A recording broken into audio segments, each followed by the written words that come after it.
Hello and welcome to Inspired Caregiver. My name is Michelle. I created this podcast because I was the primary family caregiver for both of my grandmothers for a collective 7 years, which meant I handled everything from car keys to managing their households, dealing with all this stuff, and then ultimately end-of-life care.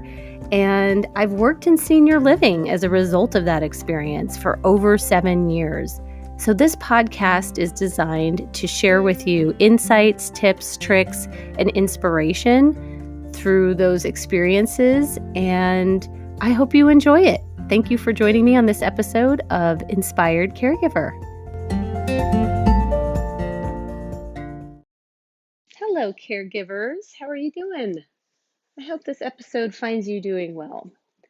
Today, I wanted to share with you the reason that I stopped drinking. I had my last drink January 23rd of 2018. So coming up in 2022, it'll be 4 years, which is incredible. And I never, ever thought that I would be the person that would not order a glass of wine at dinner, in a restaurant, or partake at a party, but this is where I'm at. And what's amazing is that I actually stopped drinking before COVID happened.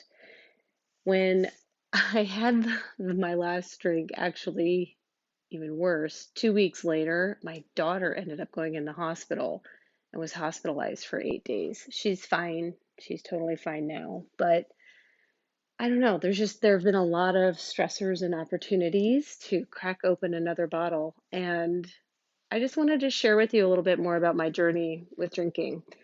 I did not actually drink a ton in high school. I started partying a lot more in college. I do not identify actually as an alcoholic. I felt like just a really bad habit. And going back to college, it was just an easy way to enjoy the weekends, have fun. I still was able to get my work done ultimately. It took me 5 years to graduate. I took a little time off in the middle, but it was just, I don't know, it was just a way I relaxed and connected with people and had a really good time. So then after college, I met my husband, and it was definitely something that our group of friends did to connect and make new friends outside of school because we didn't have that little nucleus environment to get to know people in. So our work crew, there was just like a bunch of 20 somethings that were all hired at the same time. And we did a lot of happy hours, a lot of happy hours. That turned into us in that phase of life where we had little kids, and it just felt really easy to connect with other moms around a bottle of wine and some bunko. And during that time frame in my life, that was the period when I became a caregiver and I helped both of my grandmothers. It was collectively 7 years. And I just remember feeling so tired and overwhelmed often. And it wasn't that I particularly had it extra hard or anything. I just felt like at the end of the day, if I had run over to check on a grandmother or whatever things had gone down with our little kids, I just remember feeling like so relieved that I could get together with my friends and enjoy some wine and wind down. So if we fast forward a little bit into my 40s, I started to feel kind of uneasy about my drinking habits. My kids were getting a little bit bigger, so they weren't tiny anymore, where you can just tuck them in at bed, into bed at 7 o'clock at night and have wine on your patio. And, if you had a little too much, it didn't matter because nobody was really around to notice it.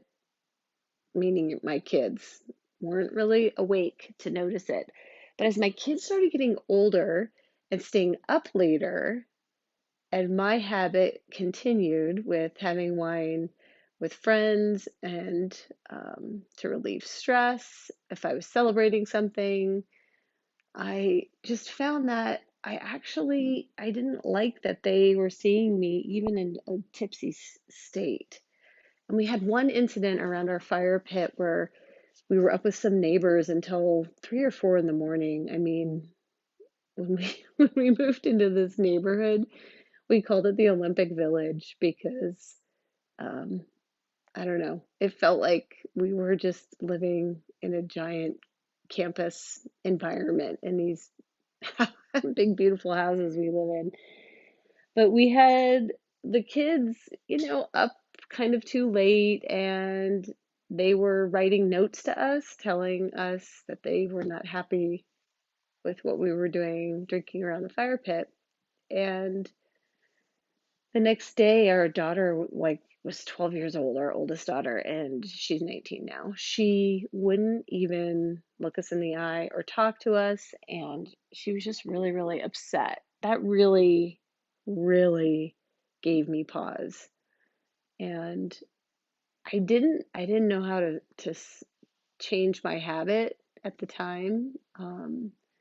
But I don't know. It really bothered me. And I would find myself on Sunday morning sitting in church thinking, okay, God, this time, this week, I'm really, really, really not going to drink until Friday night. Not going to drink till Friday night. And sometimes I would make it past Sunday night dinner all the way to Wednesday. Sometimes I would make it to Friday. But it was just such a beautiful part of my husband's and my routine and ritual of Sunday night, winding down the weekend, cooking dinner, opening a bottle of wine. And I just um, enjoyed it. Like, I enjoyed the community, the connectedness, and I appreciated having it. So, needless to say, I spent a lot of time beating myself up for over drinking at a party. Also, like, what did I say? Who did I talk to? What happened? Trying to piece the puzzle back together. I would start texting around. I'm sorry if I did this. I don't know. It was really graspy, needy, and gross. And I just didn't like that feeling either. So, January 23rd actually was my husband's great aunt's birthday. She lived on the East Coast and had passed away like a year prior. When I found out that she had passed away, we just had a lot going on in our family at the time, and so we were unable to peel away to go to her celebration of life. And at some point, her ashes were actually sent to Omaha to be interned into a plot here. And I remember feeling sad that we weren't doing anything to celebrate her life as a family at that time. And so I had in my head this idea, like, we're gonna get together as a family. It's been about a year since she's been gone, and we're just gonna celebrate her birthday together. And I remember being motivated and inspired to do that, but I actually took no action on it. I didn't invite anybody over. I didn't make a cake. I didn't even tell anybody other than my husband that I had this idea. And so the whole day, the whole Sunday, I just felt really pissed. I was really resentful and annoyed that we weren't doing this thing that I had had this idea for, but actually had not told anybody about. And all of this anger and frustration had built up in me throughout the day. At about 5 o'clock, I was like, screw it. The only way I am going to be able to relax is to have a glass of wine. And I felt annoyed by that as well. I was annoyed that the only way I could come up with to relax and stop feeling so resentful and angry was to have some wine. But I did it. I opened the bottle, and ultimately, my husband and I ended up drinking like a couple bottles that night. We watched a movie. We had a really, really nice evening, a nice evening.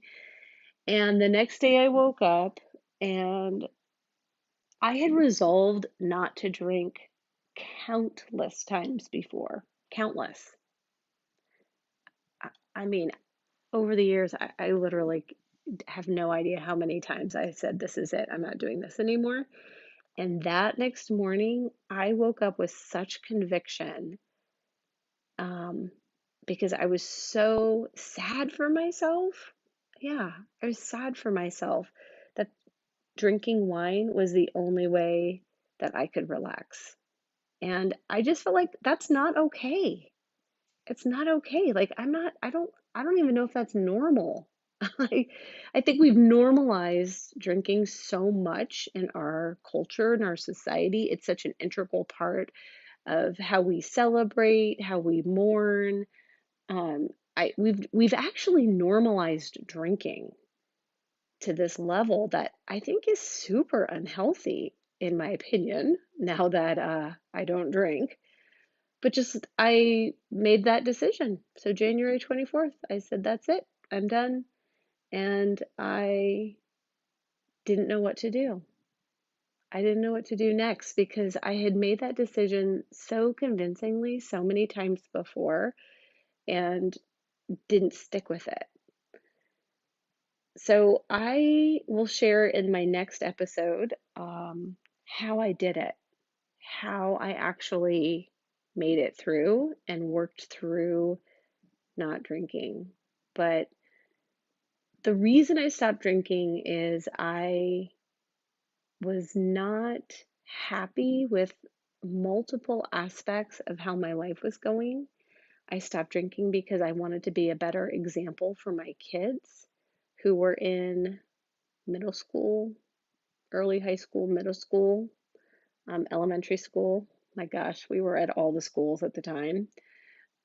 We had a lot going on with my in laws, and I wanted to feel on point and sharp. I felt like I wasn't remembering things. I felt like I couldn't quite remember. Um, I still struggle with this, but details of events. And there's other people that could remember what we talked about, what were we wearing, where were we? I mean, I sometimes there's even places I just don't even, I can't even picture, don't remember the scenery. Like, I think that's weird. So, my why to stop drinking had multiple layers. When I was a caregiver, I remember one incident, it wasn't an incident. I remember one night when my mom and I were sitting in my grandmother's storage unit. She had been gone for some time at that point, and we had moved her belongings around, her and my deceased aunt's belongings around like 3 times from houses to storage units. And we were so just flustered with the amount of work we were having to do in that storage unit. We went to my house, which was right close by, and grabbed a bottle of wine and took it back to the storage unit. And we were just sitting in there laughing, like drinking wine, going through this stuff, trying to figure out what to do with it. So I never drove my kids anywhere after drinking. Like I said, I don't identify as an alcoholic.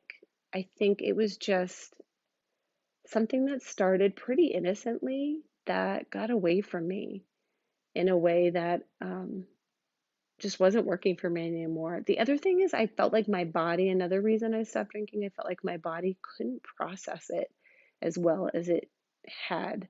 So the day, after we would have a party, I just felt like shaky, like more vibraty and shaky than I had ever felt before. This was a recent development. So I did not feel like my body was processing it the way it had successfully processed alcohol previously. And I've actually heard this from multiple people. Um, so I don't know if this is a midlife thing. a hormonal thing. Um, but I just felt like my body wasn't processing it very well anymore.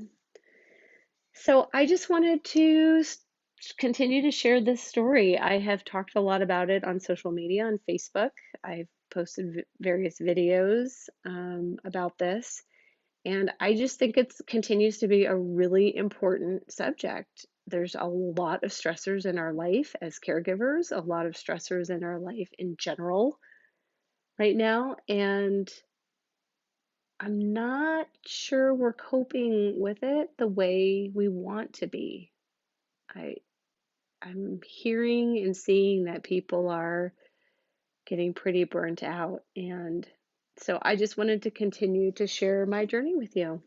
I know this was a little bit longer episode today, and appreciate you hanging in there with me.